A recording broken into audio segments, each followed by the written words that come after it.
लोकांचं मत आणि मन कधी बदलेल सांगता येत नाही, म्हणून स्वतःच्या मनाचा आणि मतांचा विचार करा. सगळ्यांना श्री स्वामी समर्थ. आज आहे गुरुवार आणि गुरुवारच्या दिवशी नेहमी मी स्वामींना अभिषेक करते. तर स्वामींची मूर्ती जी आहे ती स्वच्छ धुवून मी ह्या मोठ्या ताटामध्ये ठेवलेली आहे. कारण तुम्ही आता म्हणाल की तामन, तर तामन जे आहे त्याच्यामध्ये मूर्ती फार छोटं तामन आहे आणि मूर्ती मोठी होते, म्हणून मग मोठं ताट घेतलेलं आहे. इकडे अभिषेक करण्यासाठी पंचामृत, थंड पाणी आणि गरम पाणी घेतलेलं आहे. हलकं कोमट पाणी आहे. तर पंचामृत जे आहे ते पंचामृतसाठी दूध, दही, तूप, मध आणि साखर घेतलेलं आहे. शिवाय स्वामींना आजचा स्वामींचा स्पेशल दिवस आहे, तर एकाच कलरचं फेटा, शेला आणि माळ घेतलेली आहे. तुपाचा दिवा लावलेला आहे. गणपती बाप्पांची मूर्ती, हत्ती, दिवे लावून घेतलेले आहेत आणि नैवेद्यासाठी गुळाचा मोदकसुद्धा ठेवलेला आहे. धूप लावलेला आहे. हत्ती धुवून घेतलेले आहेत. स्वामींना पाणी ठेवलेलं आहे. गुळाचा नैवेद्य ठेवलेला आहे. शिवाय इकडे हत्ती जे आहेत ते सुद्धा स्वच्छ धुवून आता त्यांना स्वामींची जेव्हा प्रतिमा तिथे मी ठेवणार तेव्हा त्यांची पूजा करणार. आत्ता फक्त धुवून ठेवलेलं आहे. इकडे तेलाचे दिवे, गाईची मूर्तीसुद्धा धुवून ठेवलेली आहे. आणि हे माझ्याकडे मोरपीस आहेत, तर हे मोरपीससुद्धा मी इकडे लावलेले आहेत. अतिशय सुंदर वाटतं हे मोरपीस लावल्यानंतर. कन्याकुमारीवरून मी हे मोरपीस आणले होते.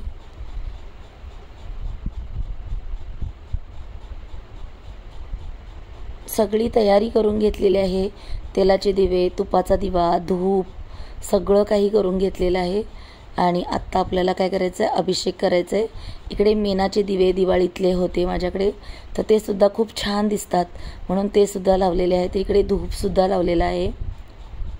आता स्वामींना आपण अभिषेकला सुरुवात करूया.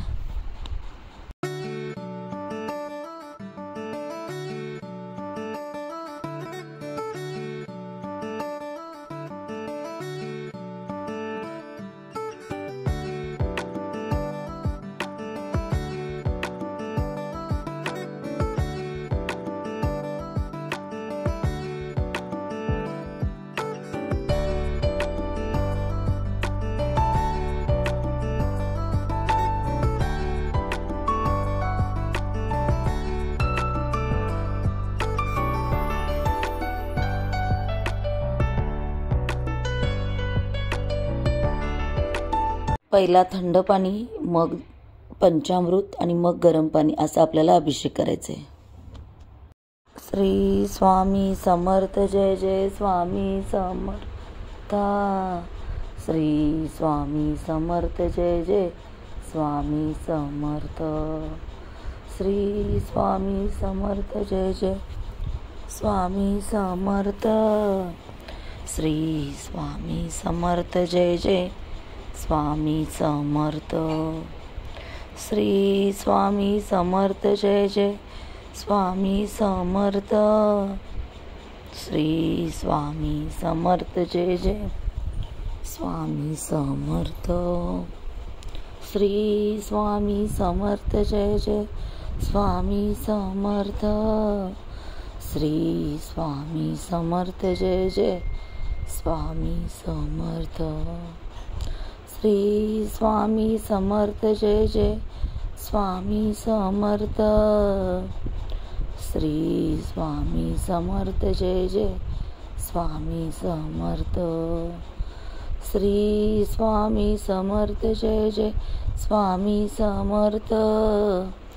श्री स्वामी समर्थ. जय जय स्वामी समर्थ. श्री स्वामी समर्थ. जय जय स्वामी समर्थ. श्री स्वामी समर्थ. जय जय स्वामी समर्थ. श्री स्वामी समर्थ. जय जय स्वामी समर्थ. श्री स्वामी समर्थ. जय जय स्वामी समर्थ. श्री स्वामी समर्थ जय जय स्वामी समर्थ। श्री स्वामी समर्थ जय जय स्वामी समर्थ। श्री स्वामी समर्थ जय जय स्वामी समर्थ। श्री स्वामी समर्थ जय जय स्वामी समर्थ।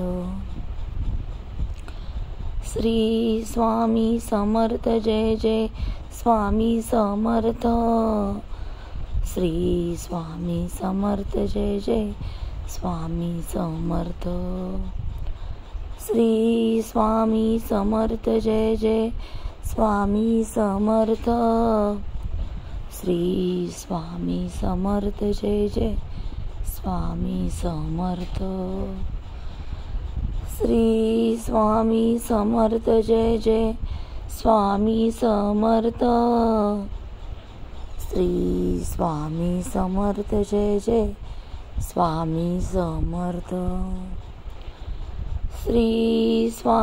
समर्थ जय जय स्वामी समर्थ।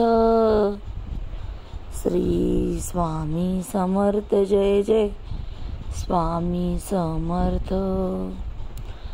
श्री स्वामी समर्थ जय जय स्वामी समर्थ।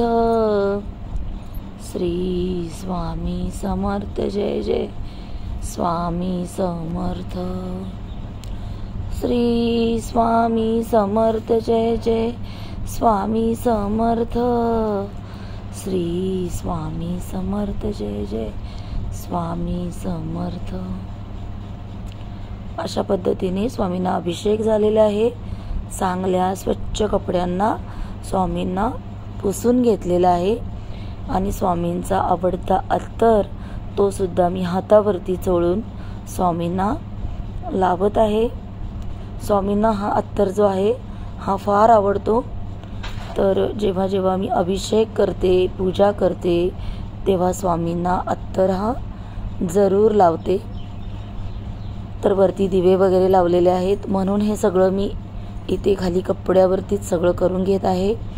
कारण काय होतं, वरती आपण लावताना दिवा वगैरे हाताला भाजण्याची शक्यता असते, आपल्याकडे जागा कमी आहे, म्हणून मग आता अष्टगंध वगैरे लावत आहे। स्वामींचा हा गंध आहे, अत्तर लावून झालेला आहे आणि आता मी स्वामींना विराजमान करणार आहे त्यांच्या स्थानावरती। मग त्यांना शेला फेटा वगैरे घालणार आहे। कारण काय होतं, वरती छोटे दिवे मोठे दिवे लावलेत आणि जागा पण कमी आहे, त्याच्यामुळे मग सगळं खालीच करून घेतलं आणि मगच मी स्वामींना आता विराजमान केलेलं आहे। आणि आता स्वामींना जो शेला आहे आणि माळ फेटा हे असं घातलेलं आहे। आता जो आपला दिवा आहे, गणपती बाप्पा आहे, शिवाय हत्ती आहेत, गाय आहे, यांना सुद्धा आता अष्टगंध फुलं वगैरे सगळे आता वाहणार आहे।